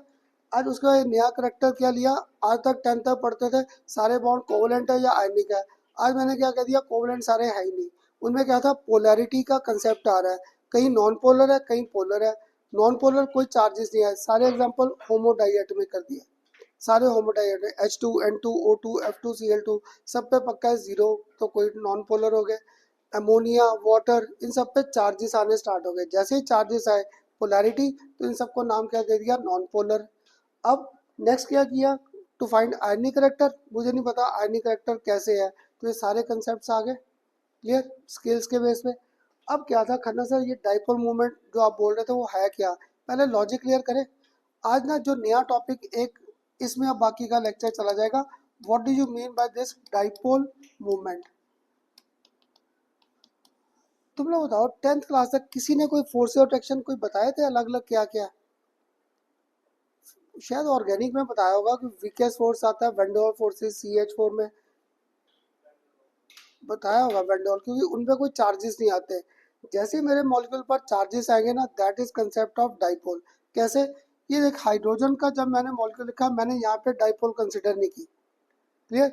पर जब मैंने आपसे HCl कंसिडर किया HCl तो मेरा शेड पेयर जो सेंटर में नहीं रहा वो इधर चला गया। यहाँ पे कंसेप्ट क्या हुआ? इस मॉलिक्यूल पे डाइपोल आ गया। डाइपोल में इन पे चार्जेस, डाइपोल वर्ड से नहीं आ रहा, डाइपोल डाइपोल में दो पोल बन रहे हैं। इनमें दो पोल कैसे बन जाएंगे? एक इधर चार्ज नेगेटिव और इधर चार्ज पॉजिटिव आ जाएगा तो बन गया डाई। वैसे पहली बार मैंने भी ये लॉजिक बनाया। डाइपोल, डाई मीन्स दो। क्लियर? और पोल, एक पोल इधर बन रहा है एक पोल इधर बन रहा है, ऊपर नहीं बन रहा था। तो डाइपोल मूवमेंट से मुझे क्लियर होगा मेरे मॉलिक्यूल के पास कितना आयनिक करेक्टर डेवलप हो रहा है। ये था डाइपोल मूवमेंट का कंसेप्ट कि कोई भी बॉन्ड 100% कोवलेंट नहीं है, these are having certain ionic character. क्यों? इन पे डाइपोल आ रहे हैं, इन पे चार्जेस आ रहे हैं। क्लियर? तो जब इन पे चार्जेस आने स्टार्ट हो गए, हम लोग ना डाइपोल मूवमेंट को बुक में दे रखा है, इसके साथ रिप्रेजेंट करते हैं। क्लियर? तो मैंने भी ये सिंबल बना दिया। क्लियर? मैंने कहा बुक में बनाया, इसका लॉजिक बनाए कि इसको सिंबल को दिखाने का पर्पस क्या था। ये देखो, ये जो लाइन है ये शेड पेयर नहीं आ गया है ना? ये शेड पेयर कहाँ मूव कर रहा है, टुवर्ड्स Cl या टुवर्ड्स हाइड्रोजन? टुवर्ड्स Cl, इसलिए मैंने इसका एरो इधर कर दिया। तो ये था डाइपोल मूवमेंट को रिप्रेजेंट करने का कंसेप्ट। जैसे मैं पता क्या कहता हूँ, मुझे इसके ना रीजनिंग के क्वेश्चन आंसर नहीं आने, तो मुझे याद है तुम लोगों ने फिजिक्स में किया है, ये वेक्टर नहीं बन गया? याद है वेक्टर जब सारे एक ही डायरेक्शन में आ जाए, एक ही डायरेक्शन, तो रिजल्टेंट एड अप हो जाता है। जब वो इक्वल एंड ऑपोजिट चले जाए वो कैंसिल आउट हो जाता है। इसलिए देखो, मैंने अभी कोई डाइपोल मूवमेंट डिफाइन कुछ नहीं किया, तुम्हारे सबके ना चेहरे पढ़ के देख रहा था, तो मैंने पहले एग्जांपल पे चला गया कि पहले एग्जांपल पे क्लियर करें कि डाइपोल है क्या। तो देखो, इस पे चार्जेस आने स्टार्ट हो गए। एक को अभी भी मुश्किल लगा, खन्ना सर क्या समझा रहे हो, CO2 का मॉलिक्यूल किया था मुझसे, CO2। तो देखो, CO2 का मॉलिक्यूल तुम लोगों ने मुझसे ऐसे किया था।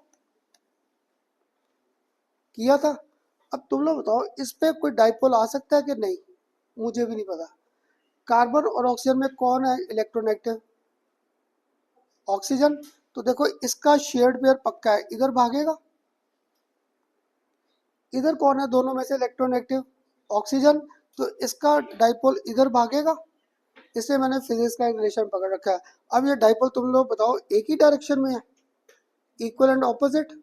अगर इक्वल एंड ऑपोजिट है तो पक्का है इसमें डाइपोल मूवमेंट क्या हो जाएगी, कैंसिल आउट। तो ये तो जीरो हो गया। MCQ में ऐसे क्वेश्चंस आएंगे, डिफाइन करना तो CBSE में आ जाएगा, डिफाइन डाइपोल मूवमेंट। और पता है क्या, तुम्हें बस ये एरो का कंसेप्ट क्लियर हो जाए कैसे था। और पता है क्या, मेरा एक जो स्टूडेंट बड़ा अच्छा था काफ़ी साल पहले, जो ट्राई सिटी का टॉपर था, वो स्टूडेंट मेरे पास लेट आया था। जैसे तुम में से कई बच्चे लेट आए ना, वो स्टूडेंट आया था शायद मेरे पास अगस्त के पेपरों में, पता नहीं कब आया था। तो जब मैं उससे ना ये टॉपिक रहा, वो हंसने लग गया। मैं कहा तुझे हुआ क्या? अभी मैंने कोई लॉजिक समझा रहा हूँ, समझ ले। कहती खन्ना सर मुझे आज समझ आया कि इस एरो का कंसेप्ट क्या है, कि आपने अब बड़ा अच्छा लॉजिक दे दिया कि ये शेड पेयर है और ये डायरेक्शन दे रहा है। वो ना जहाँ पे पहले पढ़ती थी वो स्टूडेंट, वो पढ़ती थी पता नहीं कहाँ पे, चंडीगढ़ किसी इंस्टीट्यूट में थी। तो कहती खन्ना सर वहाँ पे ना हमें ये समझ तो आता नहीं था सर क्या पढ़ा रहा है। तो कहते पीछे जो बच्चे बैठे होते हैं ना, वो बोलने लग जाते हैं ये तीर कमान सा नहीं लग रहा।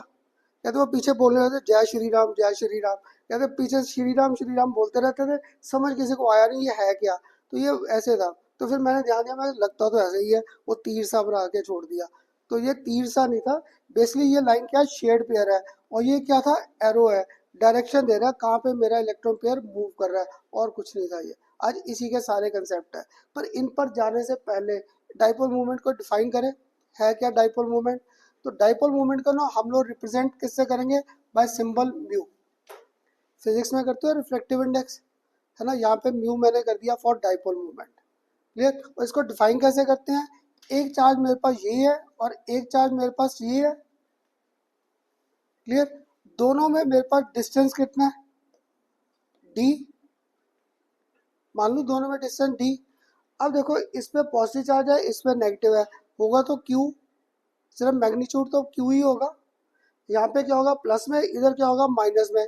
है तो दोनों पे चार्ज क्यू। एक को अभी भी डाउट है, इधर मैंने लिख दिया प्लस क्यू, इधर मैंने लिख दिया माइनस क्यू। क्लियर?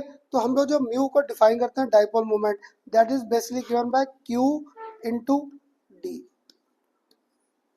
ये ना मैं पता क्या डॉट लगा देता हूँ, तुम्हें से ना बड़ों का मेरा ना इसमें डाउट रहता है, सर ये मल्टीप्लाई लिखा है या प्लस लिखा है। क्लियर? इसे मेरी आदत है, मैं इसको डॉट दिखा देता हूँ। हाँ, तुम लोगों ने घर जाके बुक में पढ़ा तो उन्होंने ऐसे कर रखा है। तो क्यू इंटू डी, तो दैट मीन क्यू बेसिकली क्या हो गया, मैग्नीट्यूड ऑफ चार्ज, और डी क्या हो गया, डिस्टेंस बिटवीन दिस। तो डाइपोल मूवमेंट को डिफाइन करना है कोई मुश्किल?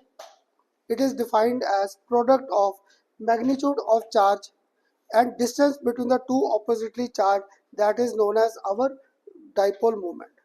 Product of magnitude of charge and distance between these two oppositely charged species, that is known as our dipole moment. ये था dipole moment, Q into D। अब बताओ सबको ये फॉर्मूला क्लियर हुआ? Q क्या हो गया, इन पे चार्जेस, और D क्या हो गया, इन दोनों के बीच में डिस्टेंस है। तो Q into D, Q into D करते ही मेरे पास डाइपोल मोमेंट का कंसेप्ट आ गया। इसे ना तुम्हारे सिर्फ चेहरे पढ़कर मैंने ये एग्जांपल पहले दे दिए कि इसको यहाँ तक लेकर जाना है, पर पहले ये डेफिनेशन था what do you mean bye Q into D. Q ये तो तुम्हें होना था खन्ना था, क्या सारी डेफिनेशन ही कराते जा रहे हैं जब से आए। इससे पहले लॉजिक का क्वेश्चन करा दिया। अब बताओ ये क्लियर हुआ? मुझे अब डिफाइन करना नहीं आ रहा, तुम लोग बताओ क्या लिखूं डाइपोल मूवमेंट की definition. Product of the charge carried by ions and distance between these two oppositely charged ions, यही है। तो लिख लो dipole moment. it is defined as product of magnitude of charge and distance between the center of positive and negative charge, distance between the center of positive and negative charge। Clear हुआ dipole moment का concept? Clear सबको? तो इससे क्या हुआ, molecules पे charges आने start हो गए। जैसे चार्ज, पता क्या ये तुम्हारे वो चैप्टर डिलीट हो गया, हमारे 11 से भी डिलीट हो गया, स्टेट्स ऑफ मैटर। उनमें हम लोग जो डाइपोल इंटरेक्शंस के कंसेप्ट करते थे, जैसे जैसे डाइपोल इंटरेक्शंस आएंगी मेरे मॉलिक्यूल पास आने शुरू हो जाएंगे। तो याद है 10th क्लास में पक्का किया होगा, सॉलिड में मॉलिक्यूल पास है लिक्विड में या गैस में? मॉलिक्यूल सबसे ज़्यादा पास किस में है, सॉलिड में, लिक्विड में, गैस में? तो दैट मीन्स सॉलिड में डाइपोल इंटरेक्शन सबसे स्ट्रांग होगी। इतनी स्ट्रांग होगी वो सारे एक दूसरे के पास आ गए। जैसे ही पास आ गए अब उनमें कंप्रेसिबिलिटी नहीं आई, पर गैस के मॉलिक्यूल क्या बैठे थे, दूर। जैसे जैसे वो पास आने लगे तब उनमें क्या, उनको मैं कंप्रेस कर सकता हूँ। इससे 10th में पक्का किया होगा, solids can not be compress, gases can be compress. इससे गैसेस का क्या था, नाइदर शेप नॉर वॉल्यूम, जहाँ पे डाल दिया उसी की शेप और वॉल्यूम ऑक्यूपाई कर लेंगे। पर सॉलिड का ऐसा नहीं है, because solids are non compressible, उनमें मॉलिक्यूल्स के आगे पास, वो सारे इन डाइपोल इंटरेक्शंस के बेस पे थे। और ये पता है क्या, एमसीक्यू का बड़ा कॉमन क्वेश्चन था, तो मैं डाइपोल इंटरेक्शंस पे क्वेश्चंस आ जाते थे। अब तो बस मुझे एक यहीं पे कंसेप्ट क्लियर करना था, what do you mean by this dipole moment. एक ये आ गया। एक ना बस रीजनिंग के क्वेश्चन आंसर स्टार्ट करने से पहले एक आता है, व्हाट डज डेबाई स्टैंड फॉर। डेबाई, इसको ना हम लोग सिंबल क्या रखा है, डी। ये तुम्हारे पेपर में अगर मैं डाइपोल मोमेंट के यूनिट्स लिखूं तो म्यू इज गिवन बाय 2.4, मैंने साथ में क्या लिख दिया, D. This D stand for Debye, ये इसका यूनिट था। जैसे आपने फिर कहोगे खन्ना सर फिजिक्स को बड़ा पकड़ते हो, फोर्स नहीं किया, फोर्स का यूनिट बता दोगे, मुझे तो पता ही नहीं है ना। जब न्यूटन बोला तो एक सिंबल नहीं था, बेसिकली तो उसका यूनिट क्या घूम रहा है, किलोग्राम मीटर पर सेकंड स्क्वायर नहीं है। तो किलोग्राम मीटर पर सेकंड स्क्वायर को आपने इकट्ठा नाम क्या दे दिया, न्यूटन, या फिर न्यूटन या जूल्स में लेना शुरू कर दिया उनको। क्लियर? ऐसे ही यहाँ पर मेरे पास कंसेप्ट था, ये डिवाइड करना था। क्लियर? बेसिकली क्या था यहाँ पे, फिर इसी फॉर्मूले को लिखो, mu is equal to Q into D. Q अगर तुम लोगों ने 10th क्लास में कहीं पे किया हो, इलेक्ट्रोस्टैटिक चार्ज, इसकी वैल्यू क्या होती है, 4.8 इंटू 10⁻⁻10 इलेक्ट्रोस्टैटिक यूनिट होता है। किया फिजिक्स 10th क्लास में कहीं, ये तो किया 1.6 इंटू 10⁻⁻19 कूलम। ये भी क्या था, यूनिट नेगेटिव चार्ज है, इसका यूनिट क्या था, कूलम है। दैट मीन्स एसआई में घूम रहा था। जब मैंने ये लिखा 4.8 इंटू 10⁻⁻10, ये भी यूनिट नेगेटिव चार्ज या यूनिट पॉजिटिव था, इसका यूनिट मैंने क्या कर दिया, इलेक्ट्रोस्टैटिक यूनिट, ईएसयू कर दिया। एक तुम लोग ने मुझसे ये कर रखा है, क्या था ये मैं भूल गया, 10⁻⁻8 सेंटीमीटर किसके इक्विवेलेंट था, ऑंगस्ट्रॉम, डिस्टेंस था। तो देखो मैं अगर रफली यहाँ पर लिख दूँ, क्यू को मैंने मेजर किया है किसमें, इलेक्ट्रोस्टैटिक यूनिट, तो इसकी वैल्यू मेरे पास क्या आ रही है, 10⁻⁻10। डिस्टेंस को अगर मैंने मेजर किया ऑंगस्ट्रॉम में, यहाँ पर मैंने लिख दिया इलेक्ट्रोस्टैटिक यूनिट, और इधर मैंने लिख दिया 10⁻⁻8 सेंटीमीटर। लिख सकता था ऐसे, लिख सकता था। अगर ये लिख सकता था तो यहाँ पर ये भी लिख सकता हूँ 10⁻⁻18, यहाँ पे इलेक्ट्रोस्टैटिक यूनिट और इनटू सेंटीमीटर आ गया। तो this concept is known as, इसे मैंने नाम दे दिया, this stand for one Debye. This stand for one Debye, तुम्हारा सीबीएसई का common question, what does one Debye stand for. तो 1 Debye basically stand for 10⁻⁻18 electrostatic unit centimetre. CGS में इसकी बात कर ली। जैसे जब भी ये डी है, जब मैंने आपको ये लिखा है यहाँ पर डी, तो डी स्टैंड फॉर 10⁻⁻18, साथ में क्या आ गया इलेक्ट्रोस्टैटिक यूनिट और क्या आ गया सेंटीमीटर, ये इसका यूनिट था और कुछ नहीं है। जैसे तुम लोगों ने फिजिक्स में न्यूटन कर दिया, वर्क डन का याद है, एनर्जी का जूल्स कर दिया, अर्ग कर दिया, ऐसे ही मैंने यहाँ पे इस टर्म को इकट्ठा करके बोल दिया डेबाई, 1 डेबाई। तो 1 Debye basically stand for 10⁻⁻18 electrostatic unit into centimetre. और ये मेजर किया इलेक्ट्रोस्टैटिक, तो -10 और 8 इकट्ठा कर दिया तो 18 हो गया, तो इसको नाम दे दिया 1 डेबाई। अब बताओ यहाँ तक डेबाई तक का कंसेप्ट क्लियर हुआ सबको? सबको आज मैंने ना और डाइपोल मूवमेंट किया, अब ये नहीं, अब थोड़े रीजनिंग के क्वेश्चन आंसर पकड़े। एक सुबह खन्ना था पढ़ा के रहे, इसका करना क्या है। इससे ना सबसे आसान क्या था, वी कैन प्रेडिक्ट ज्योमेट्री और शेप ऑफ आवर मॉलिक्यूल, कि मेरे मॉलिक्यूल का रेगुलर स्ट्रक्चर है या इरेगुलर स्ट्रक्चर है। तो मैंने ना यहाँ पर कुछ फिगर्स ड्रॉ करने हैं, क्लियर। एक मैंने अभी आपके साथ किया CO2, है ना, एक इधर साथ में कर दूं H2O, या चलो पहले आसान केस लेते हैं। यहाँ पर मैंने एक आपके साथ लिया CO2, एक मैंने याद है आपके साथ किया था BeF2, क्लियर। मुझे देखो पक्का था ये CO2 और BeF2 की डाइपोल मूवमेंट क्या, जीरो। कैसे क्लियर हुआ, CO2 का स्ट्रक्चर तुम लोगों ने मुझसे कर रखा है, ये कर रखा है। जब इसकी रीजनिंग करनी है ना, जैसे देखो अभी आपको मैंने लास्ट टाइम पीरियोडिक टेबल के रीजंस कहा था कि मुझे याद नहीं होते, सिर्फ कॉन्फ़िगरेशन लिखता था ना। ऐसे जब तुम्हें डाइपोल मूवमेंट का रीजनिंग का कोई भी क्वेश्चन आ जाए, ये फिगर ड्रॉ कर दो। फिगर ड्रॉ करके कौन था इलेक्ट्रोनेगेटिव ज़्यादा, कार्बन या ऑक्सीजन। और राशि जो आप नए स्टूडेंट आप लोग ध्यान रखना, ऑक्सीजन का साइज छोटा है। अगर ऑक्सीजन का साइज छोटा है तो पक्का फोर्स रिएक्शन क्या थे, ज़्यादा, तो ये ज़्यादा इलेक्ट्रोनेगेटिव है। तो इसकी डाइपोल इधर एक्ट करेगी और इसकी डाइपोल इधर, तो पक्का रिजल्टेंट डाइपोल मूवमेंट जीरो आ गई, जीरो आ गई। ऐसे ही अगर तुम्हें याद हो किसी को BeF2 का, उससे पहला स्ट्रक्चर वेस्पर थ्योरी में यही किया था, BeF2 में यही स्ट्रक्चर किया था। जब ये किया था, अब बताओगे इसकी डाइपोल मूवमेंट जीरो होगी या क्या होगी, है ना। कैसे जीरो आ गई, क्योंकि ये डाइपोल इधर एक्ट कर रहा है और ये डाइपोल इधर एक्ट कर रहा है, तो पक्का है इस केस में भी dipole movement equal to zero आ गई, क्लियर। दो केस क्लियर हुए। कैसे कर रहा था, एक और पकड़ा आपके साथ आगे। अब नेक्स्ट मैंने कौन सा पकड़ लिया, CCl4, CCl4। अब तुम लोग बताओ, जितनी मुझसे वेस्पर थ्योरी क्लियर थी, इसका फिगर कैसे बनेगा, मुझे तो फिगर बनाना नहीं आ रहा CCl4 का। कार्बन कहाँ पे आ गया, यहाँ पर सेंटर में, यहाँ पर एक Cl, तो याद है यहाँ पर दूसरा Cl, यहाँ पर थर्ड Cl और फोर्थ Cl डॉटेड लाइन में शो करते थे, ये था ना, ये था। अब कार्बन और Cl में कौन इलेक्ट्रोनेगेटिव, क्लोरीन।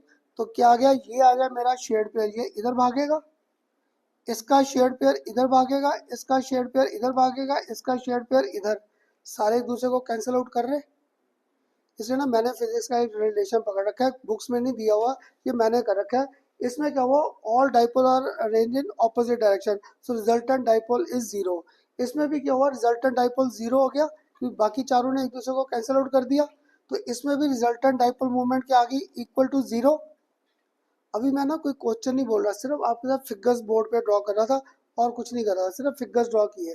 तो ये तीनों केस में जीरो आ गई। अब तुम लोग बताओगे तीनों में कोई सिमिलैरिटी लग रही है, सिर्फ बॉन्डेड पेयर ऑफ इलेक्ट्रॉन है, लोन पेयर है ही नहीं किसी के पास, तो सबके पास रेगुलर ज्योमेट्री है। इससे मुझे एक टिप मिल गया, जितने केसेस रेगुलर ज्योमेट्री है all these have got zero dipole movement. तो ये डाइपोल मूवमेंट का पहला एप्लीकेशन आ गया, that whenever dipole movement is zero, molecule will set to have regular geometry, उसकी ज्योमेट्री क्या आ जाएगी, रेगुलर। एक को अभी भी डाउट है खन्ना सर कैसे आपको क्लियर हुआ, एक और एग्जाम्पल कंसिडर करें, H2O। H2O, अब तुम्हें से एक ने कहा करना सर OH2 को ऐसे शो करो, तुम लोग बताओ मैं ऐसे शो करूं, क्योंकि अब वेस्पर थ्योरी करा रखी थी। वेस्पर थ्योरी क्या कहती थी, जब ये ऐसे है तो लोन पेयर हमेशा ज्यादा एरर करते हैं, तो बॉन्डेड पेयर क्या करते हैं, पास मूव करते हैं। तो अगर तुम्हें से किसी को याद हो, वाटर का स्ट्रक्चर तुम लोगों ने मुझसे ये किया था, किया था ये।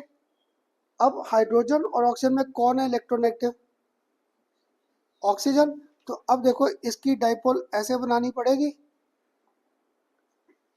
इसकी भी डाइपोल ऐसी बनेगी।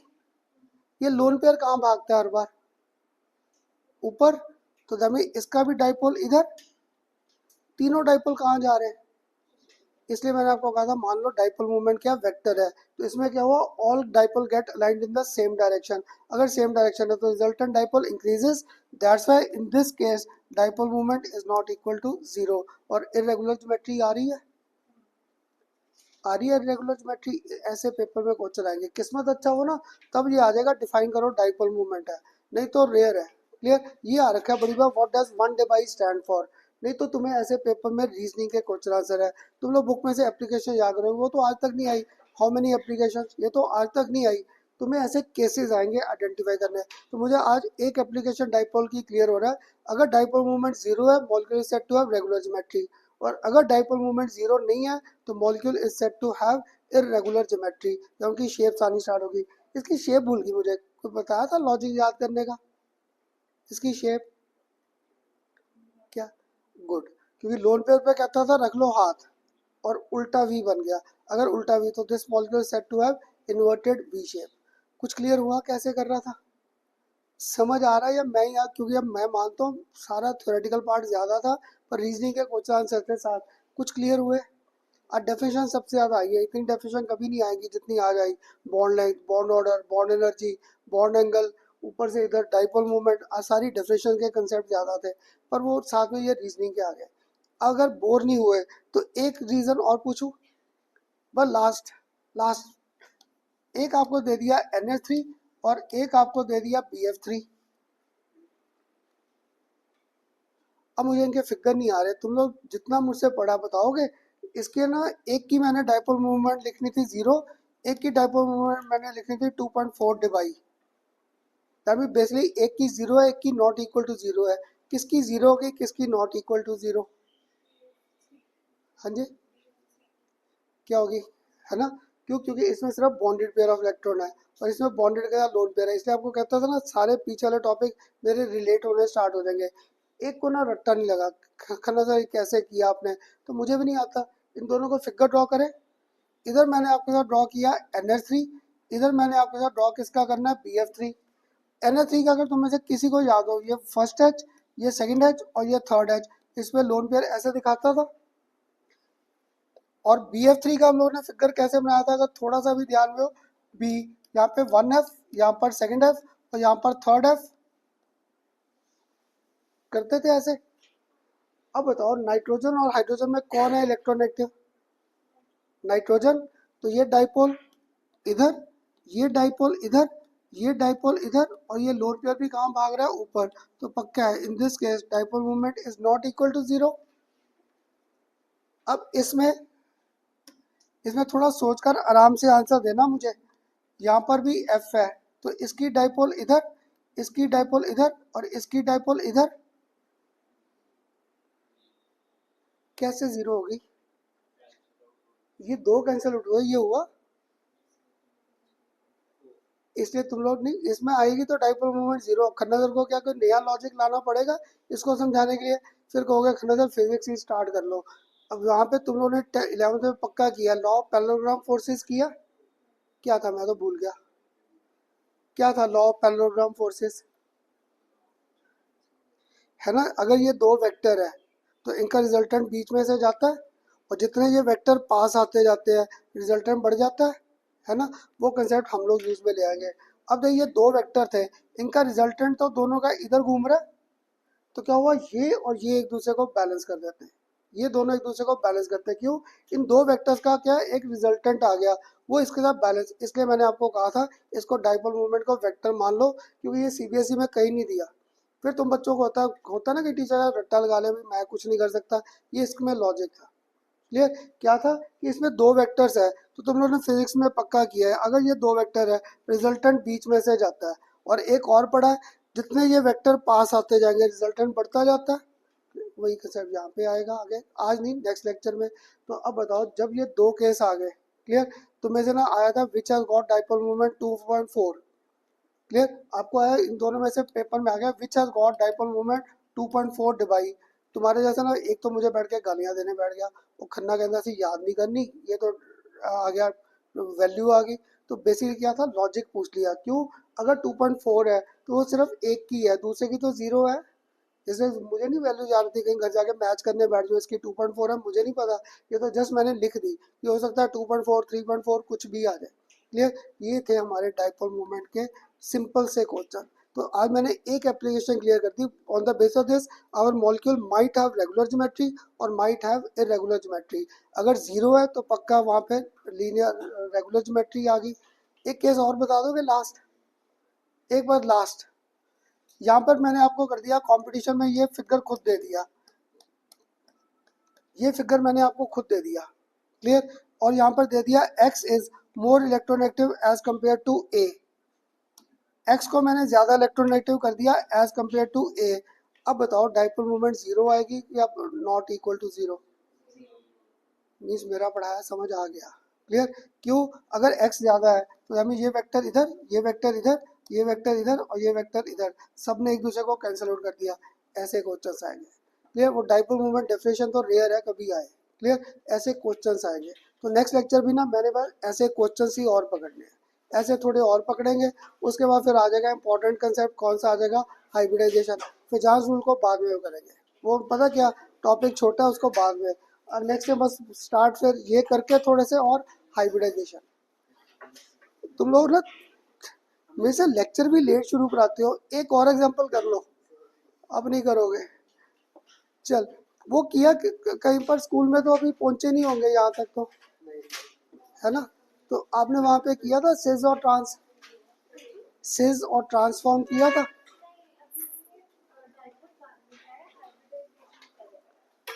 और बता, हाइब्रिडेशन के साथ ना डाइपोल मोमेंट रिलेटेड है कि क्वेश्चंस, इसलिए पहले ये कर लो तो अब हाइब्रिडेशन आसान लगेगा फिर आगे। ठीक, चल। अब आज का लेक्चर सबको समझ आया या जाते वक्त गालियां दोगे क्या पढ़ाया आज, की पढ़ाता? क्लियर, तो ऐसा कर एक बार मुझे रिवाइज करा दो क्या क्या किया है। Bond length, bond energy, bond strength, bond order और बॉन्ड एंगल। फिर आगे दूसरे टॉपिक पे, दूसरा टॉपिक कौन सा आ गया? Dipole moment. फिर डाइपोल मोमेंट के कंसेप्ट आ गए। और कौन सा कंसेप्ट आज एक ही क्लियर किया है? कौन सा? रेगुलर ज्योमेट्री और इरेगुलर, वो सिर्फ डाइपोल मोमेंट। और पता क्या था? और दिमाग में एक कंसेप्ट क्या रखा? डाइपोल मोमेंट क्या? वेक्टर है। तो वेक्टर आते दिमाग में घूमना नहीं शुरू हो जाता, फिजिक्स में किया। अगर डाइपोल एक ही डायरेक्शन में है तो रिजल्टेंट ऐड हो गया, अगर इक्वल एंड ऑपोजिट है तो कैंसिल आउट हो गए। तो वही कंसेप्ट यहाँ पे यूज कर दिया। क्लियर, तो इसको ना आगे धीरे धीरे आगे और क्या ले जाएंगे बॉइलिंग पॉइंट्स तक, वो आज नहीं, वो नेक्स्ट लेक्चर में। क्लियर, तो चलो और नहीं पूछूंगा, नहीं तो फिर कहोगे खन्ना सर बस करो अब, ठीक करो इतना पहले।